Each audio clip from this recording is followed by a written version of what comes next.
video. So today I'm gonna be teaching you how to min-max your builds. It's really not that difficult. There are a few things you kind of need to know, but other than that, it shouldn't be that difficult to equip the best relics or get a Reforge on your build. The first thing is having multiple base classes. A lot of people don't know, but you can have, for example, a spear or a sword, and then you can have mage. Mage is really good. You can equip some base magic spells. There's actually one spell, let me see if I have it real quick.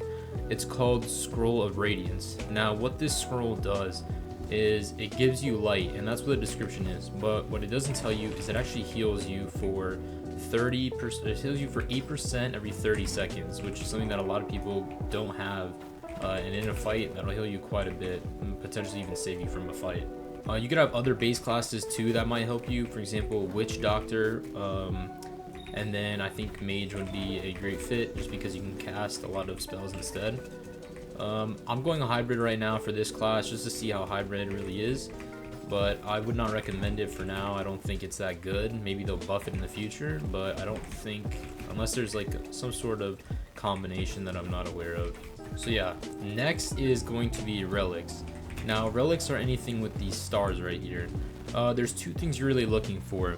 If I'm hovering over this, it says physical penetration.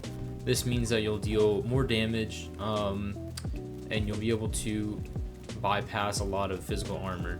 There's also magical penetration. I don't think I have any, but there's magical armor and physical armor. So if you're going for more of a PvE/tanky build, you probably want to go for that. But for the purpose of this, I'm going to try to make this build do as much damage as possible. 4 physical penetration, 4, and then 2. So I'm really trying to max out magical penetration I can get. Certain weapons I know also give you some. This one has 4 base and does 8 damage. I think it procs poison as well. So you kind of want to understand what your sets give you. Next, moving on to armor. Something easy that you can tell with armor is the same thing. Just hover over and look at everything that it gives you. A lot of the time what you can do is see if there's certain arrows next to it. So for example, the boots I have on now, these ones have 1 more magical armor and then 2 less of everything else, which honestly isn't that good. And I don't really care too much about magical armor. This build just has pretty much everything worse. This one has a few things better: magical penetration, 2 more health, but at the cost of physical armor. I might actually swap this one out. Next up, this one, magical penetration, more health, less physical armor and speed. So I would highly recommend looking at the individual marks, even if there's a lot less of, certain arrows. Like there's more red arrows, but then the green arrows might be physical penetration or physical armor. So you might want to even look at that.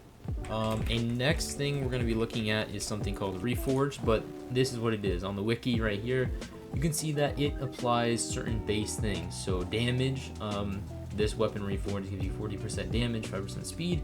Now do keep in mind these are very difficult to craft. As you can see here, they are a grind.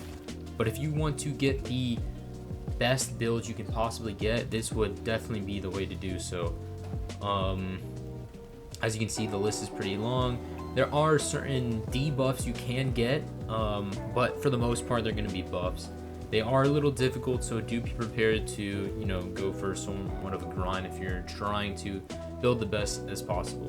One of the last things I want to mention is weapon. Some weapons in this game are absolutely busted. There is a fist weapon that has hyper armor, and if you equip a blue harpy feather with it, then you can move and have hyper armor, and it hits you down on the ground, which allows for a free uppercut. There is a priest build I saw where you could do that. You could do a clap spell of, I forgot what it was, but it sends you up. You could do that crit, and it does 40%, I think. So what I would recommend too is just watch videos on people's build. They're going to be already min-max builds out there, people who spent their whole time maxing out one build, but it's absolutely busted.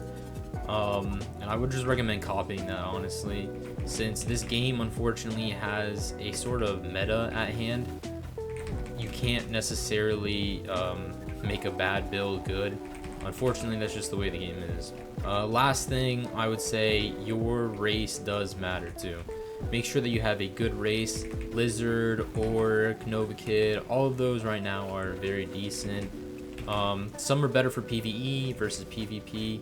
And make sure that your class you're going is good. Do not go Bard and expect to, you know, take a few damage and easily kill a Hitman or a Ancient Champion build. Right now the game is very unbalanced in the fact that certain builds will just simply outclass others, regardless of skill, unless the other person's just horrible. So yeah, make sure to look up classes that look interesting to you or that you might actually want to develop, and then min-max those.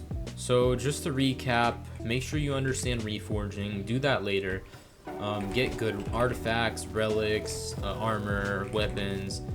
Don't be afraid. I would say if you really want like one class, make a whole slot for PvE to farm good relics. For example, Demogorgons, I have a whole slot where I fight them on that because they drop really good loot.